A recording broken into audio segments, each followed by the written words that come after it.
Statement of facts മാത്രമേ ഉള്ളൂ. രണ്ടാമത് പറഞ്ഞു. പക്ഷെ അതുകൊണ്ട് ഇതിനെ സംബന്ധിച്ച് UDF നിലപാട് വ്യക്തമാക്കാൻ ഞാൻ നിർബന്ധിതമായതുകൊണ്ട് പറയുകയാണ്. ഞങ്ങൾ ഗവർണർ സർവകലാശാലകളെ കാവ്യവൽക്കരിക്കാൻ നടത്തുന്നതിനെയും ഗവൺമെൻറ് അതിനെ ചുവപ്പ് നിറം ആക്കി മാറ്റാൻ ശ്രമിക്കുന്നതിനെയും ഒരുപോലെ എതിർക്കുന്ന ആളുകളാണ്. അമിതമായ രാഷ്ട്രീയവൽക്കരണം കൊണ്ട് സർവകലാശാല ഭരണത്തെ തകർക്കുന്നു, സർവകലാശാലയുടെ നിലവാരത്തെ തകർത്തു. ഗവർണറും ഗവൺമെൻറ്റും മുഖ്യമന്ത്രിയും തമ്മിലുള്ള ഈ ചക്കളത്തി പോരാട്ടം ജനങ്ങളെ കബളിപ്പിക്കാനുള്ളതാണ്. ഇതിനു മുമ്പ് അതുണ്ടായിട്ടുണ്ട്. ഇപ്പോൾ ഗവർണറെ തിരിച്ചു വിളിക്കണം എന്നാവശ്യപ്പെടാൻ ഇടതുമുന്നണി ആലോചിക്കുന്നു എന്ന വാർത്തകൾ വന്നു. 2020 ഗവർണറെ തിരിച്ചു വിളിക്കണം എന്ന് പ്രതിപക്ഷം അന്ന് UDF നിയമസഭയ്ക്കകത്ത് ആവശ്യപ്പെട്ടു. ആവശ്യപ്പെടാനുണ്ടായ പശ്ചാത്തലം എന്താ?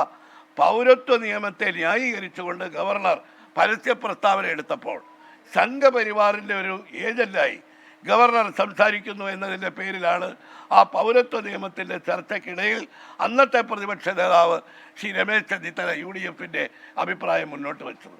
അന്ന് ഗവൺമെൻറ് അതിനെ ശക്തിയായിട്ട് എതിർത്തു. ഇപ്പോൾ ഗവർണറെ തിരിച്ചു വിളിക്കാൻ ആലോചിക്കുന്നതിന് കാരണം എന്താ?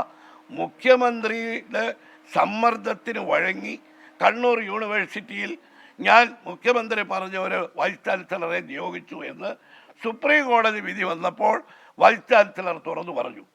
അതിനെ തുടർന്നാണ് വൈസ് ചാൻസലർ യൂണിവേഴ്സിറ്റിയെ കാവ്യവൽക്കരിക്കാൻ ശ്രമിക്കുന്നു എന്നുള്ള ആക്ഷേപവുമായി SFIക്കാരിതായിപ്പോൾ കരിങ്കൊടിയുമായി തെരുവിലിറങ്ങിയത്.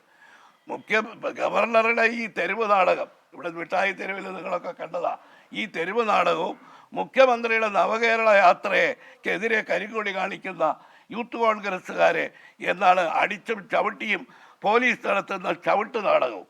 ഇത് രണ്ടും ഇന്ന് കേരളം വളരെ പുച്ഛത്തോടു കൂടി നോക്കിക്കൊണ്ടിരിക്കുക. മുഖ്യമന്ത്രിയുടെ നവകേരള യാത്രയ്ക്ക് പ്രതിഷേധിച്ച് ആരെങ്കിലും കരികൊടി കാണിച്ചാൽ അവരെ അടിക്കുക, അവരെ മുഖ്യമന്ത്രിയുടെ ഗൺമാൻ അവരെ അടിക്കുന്നു. ഇവിടെ കോഴിക്കോട് ഒരു DCP ഒരു KSU പ്രവർത്തകനെ കഴുത്ത് ഞെരിച്ച് കൊല്ലാൻ നടത്തിയ ശ്രമം നിങ്ങളാണ് ജനങ്ങളെ അറിയിച്ചത്. അപ്പം ഇതൊക്കെ ഒരു വശത്ത് നടക്കുന്നു. ഗവർണർക്കെതിരായി കരികൊടി കാണിക്കുന്നവരെ പോലീസ് എങ്ങനെയാണ് കൈകാര്യം ചെയ്യുന്നത്? അവരെ പോലീസ് കെട്ടിപ്പിടിച്ച് ഉമ്മം കൊടുത്ത് കൊണ്ടുപോയി പുറകെ വരുന്ന പോലീസ് വാനിലേക്ക് കയറ്റുക. യൂത്ത് കോൺഗ്രസ്സുകാരെ മുഖ്യമന്ത്രിയുടെ വാഹനത്തിന് കരികൊടി കാണിക്കുന്നവരെ അടിച്ച് തകർത്ത് അവരെ കൊല്ലാൻ ശ്രമിക്കുന്നു. ഇത് ഈ രണ്ട് കൂട്ടരും കൂടി നടത്തുന്ന ഇത് എപ്പോഴെല്ലാം ഗവൺമെൻറ്റിന് ഒരു പ്രതിസന്ധി ഉണ്ടായിട്ടുണ്ടോ അപ്പോഴെല്ലാം മുഖ്യമന്ത്രിയും ഗവർണറും തമ്മിലുള്ള ഒരു പോര് കേരളം കണ്ടിട്ടുണ്ട്. ഇതിനു മുമ്പ് മുഖ്യമന്ത്രി ഗവർണറെ പിൻവലിക്കണം എന്നാവശ്യപ്പെട്ടപ്പോൾ UDF ആവശ്യപ്പെട്ടപ്പോൾ അത് കഴിഞ്ഞ് മുഖ്യമന്ത്രിയും ഗവർണറും തമ്മിൽ ഒത്തുതീർപ്പായത് എങ്ങനെയായിരുന്നു നിങ്ങൾക്കറിയാം. അദ്ദേഹത്തിന് ഇഷ്ടമല്ലാത്ത പൊതുഭരണ വകുപ്പ് സെക്രട്ടറിയെ മാറ്റിക്കൊടുത്തു. അവിടെ രാജഭവനിൽ ഒരു ഡെൻ്റൽ ക്ലിനിക്ക് വേണം, അതെല്ലാം അംഗീകരിച്ചു. അത് കഴിഞ്ഞപ്പോൾ രണ്ടുപേരും കൂടെ കെട്ടിപ്പിടിച്ചു. ഇപ്പോൾ വീണ്ടും രണ്ടുപേരും തമ്മിൽ അങ്ങോട്ടും ഇങ്ങോട്ടും പോര് നടത്തുന്നു. മിക്കവാറും ക്രിസ്മസിൻ്റെ ആഘോഷത്തിന് മുഖ്യമന്ത്രിയും മന്ത്രിമാരെയും ഗവർണർ ക്ഷണിച്ചിട്ടുണ്ട്. ആ ക്രിസ്മസ് സൽക്കാരത്തിൽ വെച്ച് ഇവർ ഒത്തുതീർപ്പാവും എന്നാണ് ഞാൻ പ്രതീക്ഷിക്കുന്നത്. ഇത് മുഖ്യമന്ത്രിയും ഗവർണറും തമ്മിലുള്ള പോര് രണ്ടു കൂട്ടരും കേരളത്തിലെ വിദ്യാഭ്യാസ രംഗത്തെ ഗവൺമെൻറ് ആണെങ്കിൽ ജനങ്ങളെ ദ്രോഹിക്കുന്ന ഒരു ഗവൺമെൻറ്റായി ഇന്ന് മാറിക്കഴിഞ്ഞിരിക്കുന്നു. മുഖ്യമന്ത്രിയുടെ ഈ നവകേരള യാത്ര കടന്നു പോകുന്ന വഴികളിലൊക്കെ ഉണ്ടാകുന്ന സംഭവങ്ങൾ നമ്മൾ കണ്ടുകൊണ്ടിരിക്കുകയാണ്. ഞാൻ അതിനെക്കുറിച്ചെല്ലാം ഇന്ന് വൈകുന്നേരം വിചാരണ സദസ്സിൽ പങ്കെടുക്കാൻ വന്നതാണ്. ഇപ്പോൾ UDF നിലപാട് സംശയാതീതമായി ഞാൻ പറയുന്നു.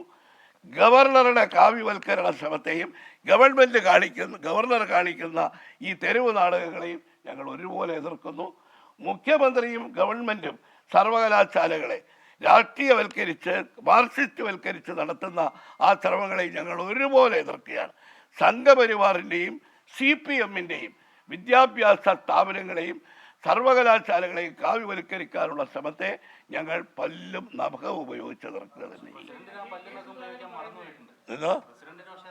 അല്ല, പ്രസിഡന്റ് പറഞ്ഞത് എന്താണെന്ന് ഞാൻ കേട്ടില്ല. പക്ഷേ അദ്ദേഹത്തിന് അധികാരമുണ്ടെന്ന് പറഞ്ഞു എന്നാണ് ഞാൻ മനസ്സിലാക്കുന്നത്. അല്ല, ആ അഭിപ്രായം എനിക്കില്ല. പ്രസിഡന്റിൻ്റെ അഭിപ്രായമല്ല എൻ്റേത്. അല്ല, പാർട്ടിക്കകത്ത് ഇത് ചർച്ച ചെയ്തിട്ടില്ലല്ലോ. ഞാൻ UDF ഇത് ചർച്ച ചെയ്തിട്ടില്ല. പക്ഷേ UDF എല്ലാ കാലത്തും ഗവർണറുടെ സംഘപരിവാർ പ്രകടനത്തെയും ഗവൺമെൻറ്റിൻ്റെ മാർക്സിസ്റ്റ് വൽക്കരണത്തെയും ഞങ്ങൾ എതിർത്തിട്ടുള്ളതാണ്. ഇപ്പോഴും ഞങ്ങൾക്കതിലൊരു വ്യത്യാസമില്ല.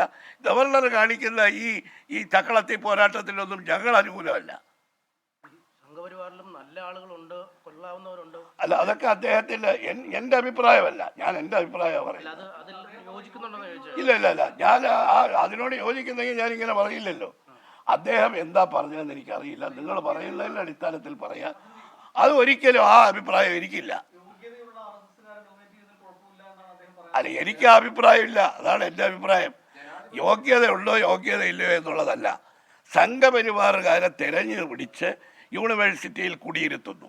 മുഖ്യമന്ത്രി മാർക്സിസ്റ്റുകാരെ മാത്രം നോക്കി തെരഞ്ഞു പിടിച്ച് അവിടെ കുടിയിരുത്തുന്നു. ഇത് രണ്ടിനും ഞങ്ങൾ ഒരുപോലെ എതിരാണ്. അല്ല, പാർട്ടി ഈ കാര്യം ചർച്ച ചെയ്തിട്ടില്ലല്ലോ. KPC അത് അദ്ദേഹത്തോട് ചോദിക്കണം. പാർട്ടി ചർച്ച ചെയ്തിട്ടല്ല. അദ്ദേഹം പറഞ്ഞ അഭിപ്രായത്തോട് എനിക്ക് യോജിപ്പില്ല. നിങ്ങൾ ഈ പറഞ്ഞതാണ്. ഹസൻ മാധ്യമങ്ങളെ കാണുകയായിരുന്നു. 24 അഞ്ചിന്റെ വജ്രത്തിളക്കം.